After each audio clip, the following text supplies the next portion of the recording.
High, good morning সবাইকে। তো সকাল সকাল ফ্রেশ হয়ে কয়েকটা কাজু বাদাম খেয়ে একটু জল খেয়ে নিয়েছিলাম। তারপরে দেখলাম বাইরে চেরি বসে আছে, তাই ওকে একটু আদর করে দিলাম। তারপরে আমাদের গাছে কয়েকটা পেঁপে পেকেছিল, একটা পেরে নিয়ে এসেছিলাম। আর খাওয়া দাওয়ার পর দুপুরের দিকে আমরা গেছিলাম পুকুর ঘাটে, কারণ এই ডোঙাটা কাকা নতুন করেছে।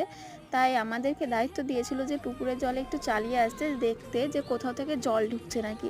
তো আমি যদিও নামিনি পুকুরের জলে, ভাই আর বোনই নেমেছিল, তো বোনই দেখছিল চালিয়ে।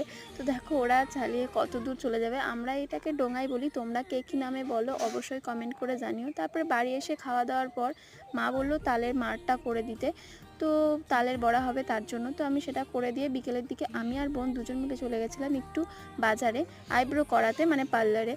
তো সেখানে গিয়ে হেয়ার কাট করে চলে এসেছি। বাড়ি এসে দেখছি মায়ের তালের বড়ার রেসিপি এখনও পেন্ডিং চলছে। তারপরে কিছুক্ষণ পর তালের বড়াও হয়ে গেল। তো তোমরা এই সিজনে কে কতবার তালের বড়া খেয়েছো অবশ্যই কমেন্ট করে জানিও। টাটা, বাই।